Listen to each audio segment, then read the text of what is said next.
10 old pocket watches that are secretly worth a fortune. You might own one.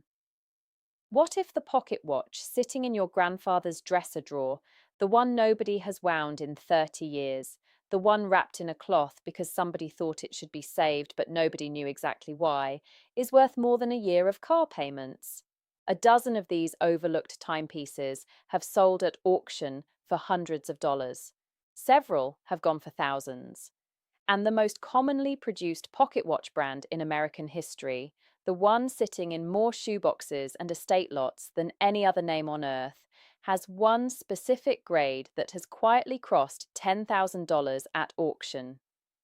Let us find out right now whether what is sitting in that drawer is ordinary or whether it is the kind of thing that changes an afternoon. Here is the first thing most people get wrong, and it costs them real money every single time. The words Swiss made engraved on the movement mean almost nothing on their own. They appear on millions of watches, from the irreplaceable to the interchangeable, and most people stop reading the moment they see those two words and feel satisfied. Value in a pocket watch does not live in the country of origin. It lives in the grade of the movement, the number of jewels, the name of the manufacturer, the specific production window, and whether the original case is still intact. Get those details right, and a watch that has been sitting in a junk drawer for 60 years can quietly outvalue the furniture it was hiding in. Number 10. If you have a pocket watch and the movement inside reads South Bend Watch Company with the state of Indiana printed beneath it, your first thought is probably that it is an old American watch, moderately interesting, worth maybe $40 or $50 if you are lucky. That instinct is reasonable. South Bend is not a name that commands immediate attention. But look more carefully at the grade name printed above the jewel count. South Bend made a movement called the Studebaker, named after the same family that built the automobile company, because the Studebakers were among the town's most prominent founding patrons. A South Bend Studebaker in a 21 jewel configuration, housed in a solid gold case, has sold for over $800 in private sales and closer to $1,200 when the original case paperwork survives alongside it. Your test tonight is this. Open the case back and look for both the grade name and the jewel count printed directly on the movement bridge.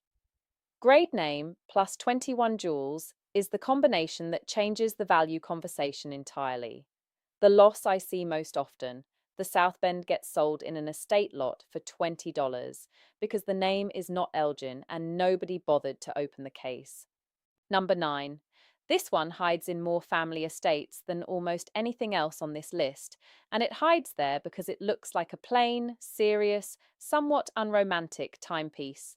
No decorative engravings, no ornate case, a white dial with stark black numerals clear as a railroad signal, built entirely for function. If you have a watch that matches that description and assumed it was a basic work tool with no particular story attached, you misread the silence. The Hamilton Watch Company of Lancaster, Pennsylvania, built the 992B specifically to meet the strict accuracy requirements demanded by the American railroad industry after a series of catastrophic train collisions caused by watch errors in the 1890s. Every 992B had to be accurate within 30 seconds per week and was inspected and certified before it ever left the factory floor. A Hamilton 992B in a gold-filled railroad case with its original certificate of inspection has sold at auction for over $2,000.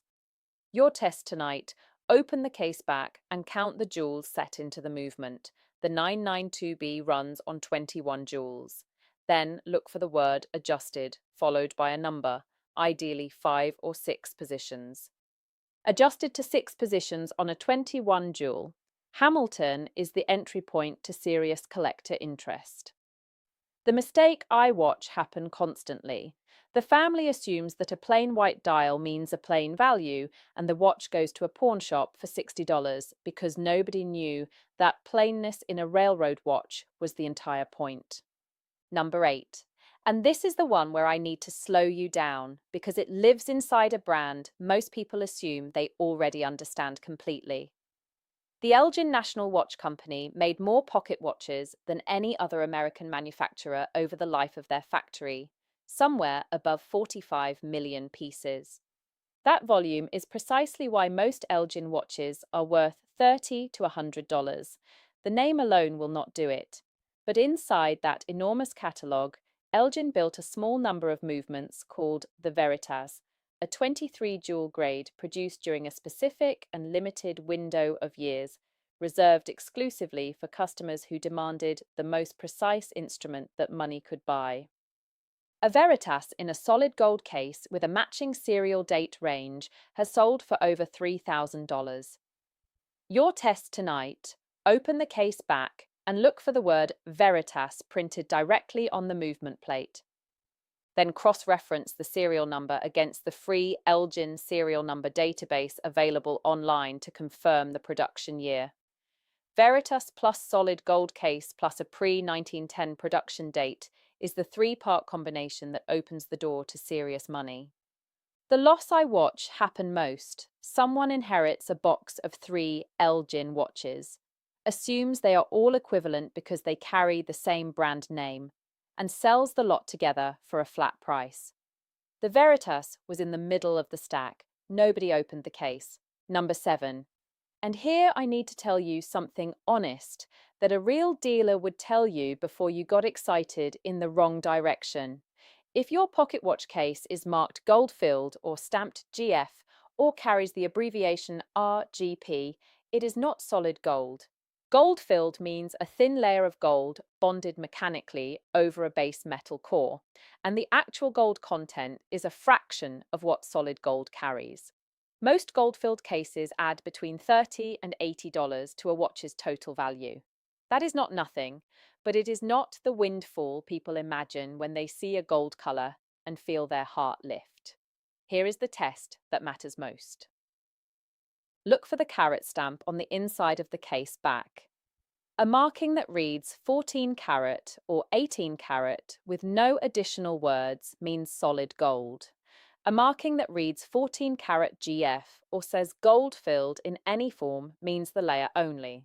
And if there are worn spots near the hinge where a different color shows through, that is a gold-filled case that has been opened 10,000 times over a long life. The movement inside may still be exceptional. The case is telling you clearly what it is. Knowing the difference before you sit across from a buyer is the only thing standing between you and a very uncomfortable conversation. Number 6. If you have a watch and the movement reads Patek Philippe and C. Geneva, stop what you are doing with this video and stop moving that watch until you know what you are holding. Patek Philippe, founded in Geneva in 1839 by Anthony Patek and Adrian Philippe, is among the most consequential names in the history of watchmaking. And their complicated pocket watches, the repeaters that chime the hours audibly, the perpetual calendars that track months and leap years mechanically, are among the most technically demanding achievements in the entire industry. A Patek Philippe pocket watch in a plain yellow gold hunter case with a simple time-only movement sold at Christie's Geneva for over $40,000. A minute repeater with a perpetual calendar has sold for considerably more. Your test tonight: read every single word on the movement, not just the brand name. Look for the complication type described in French or English on the movement plate. Then look for the reference number engraved on the case back.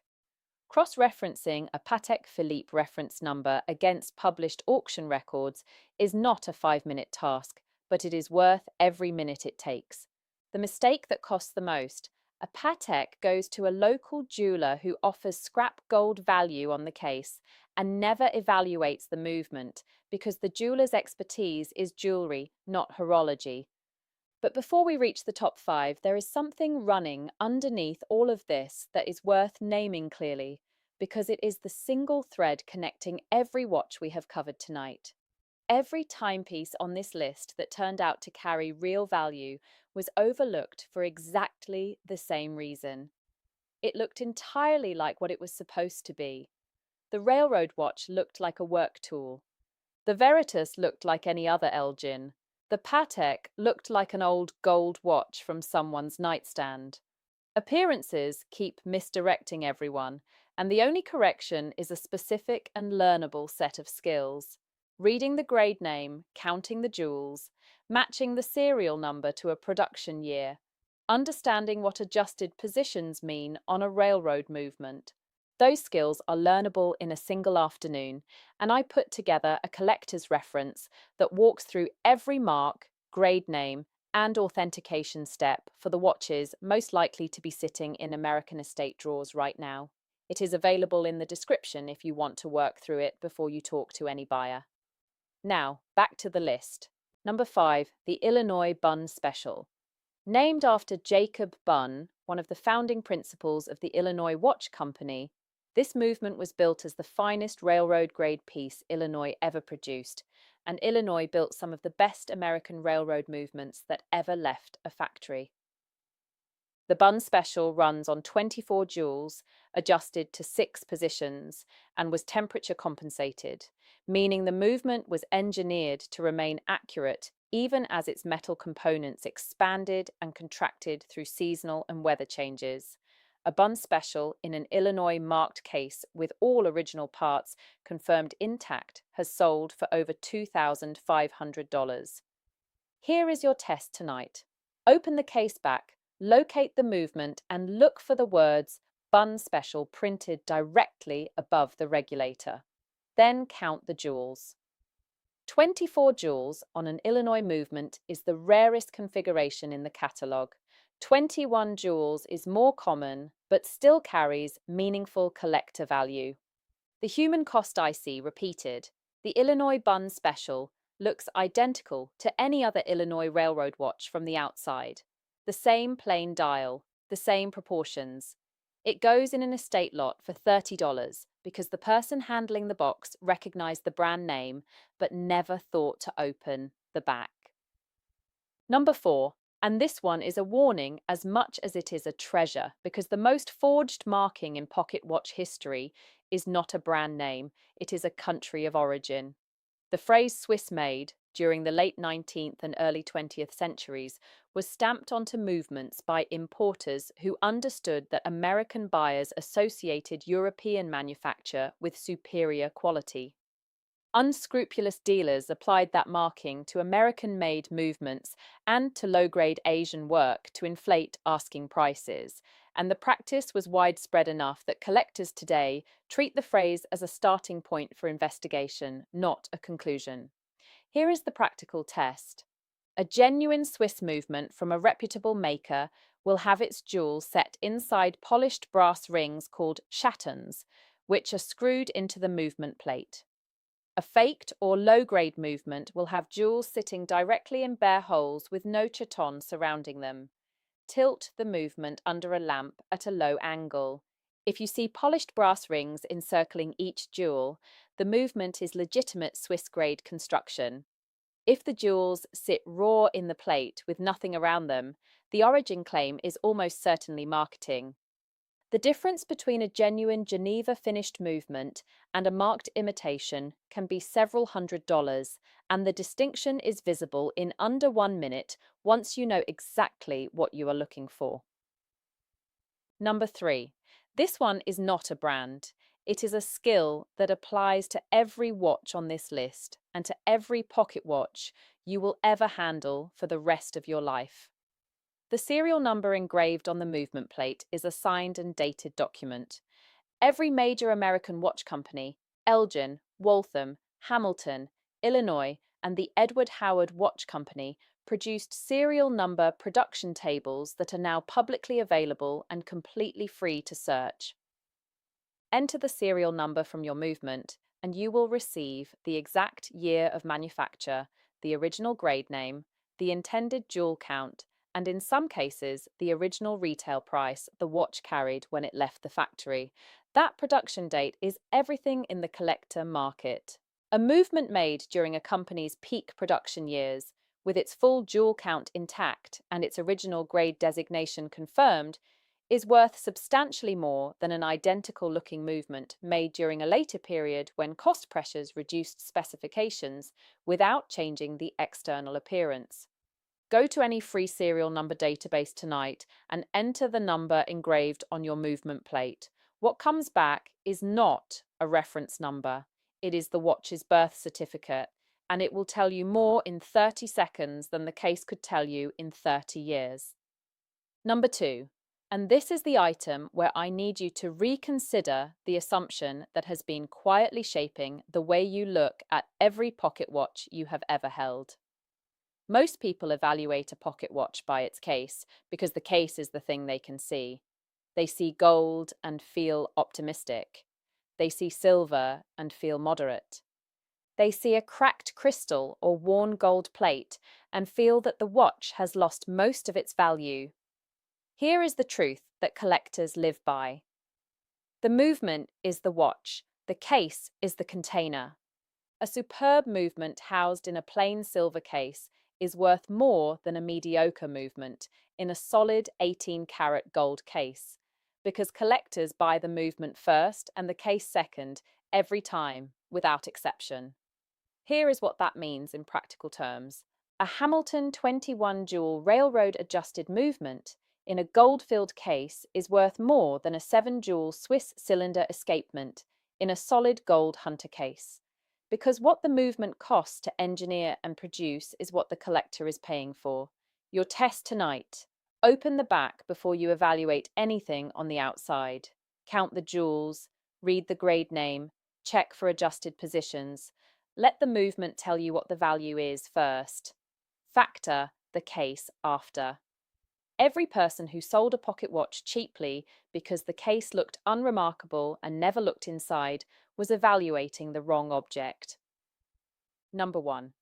And it is almost certainly a watch you have seen, touched, or passed over in the last 5 years without knowing what it was: the Elgin National Watch Company. Over the full operating life of the factory in Elgin, Illinois, from 1864 through 1968, this single company produced more pocket watches than any other American manufacturer in history. More than 45 million pieces over a century of production. More Elgins exist in American drawers, attic boxes, estate lots, and antique bins than any other single brand, and that enormous volume is precisely why most of them are worth between $30 and $100. I will not inflate this for you. A standard Elgin grade with 7 jewels in a gold-filled case is worth a nice dinner out and nothing beyond that. The name alone will not move the needle. Fame is not value. The thing that everyone already has is rarely the thing worth the most because the entire country has one. But here is where this entire video reframes itself. Because inside that catalogue of 45 million watches, Elgin built a small number of extraordinary pieces that the volume conceals. The Father Time grade, the Lord Elgin Pocket Series, the Veritas, which we covered earlier, and the B.W. Raymond, a 21-jewel railroad grade named after one of the company's founders, adjusted to 5 positions, built specifically for the men whose timekeeping accuracy was the difference between a safe crossing and a collision on the American rail network. A B.W. Raymond in an original solid gold presentation case with box and accompanying papers, sold for over $4,000. Most of those 45 million Elgins will never approach that number, and I will not pretend otherwise. But the one in the drawer closest to you right now might be the exception, and you cannot know which side of that line it sits on until you do the one thing this entire video has been pointing toward. Open the case back, read the grade name printed on the movement plate, cross-reference the serial number against a free production table, and let the record tell you the truth that 60 years of storage has been hiding.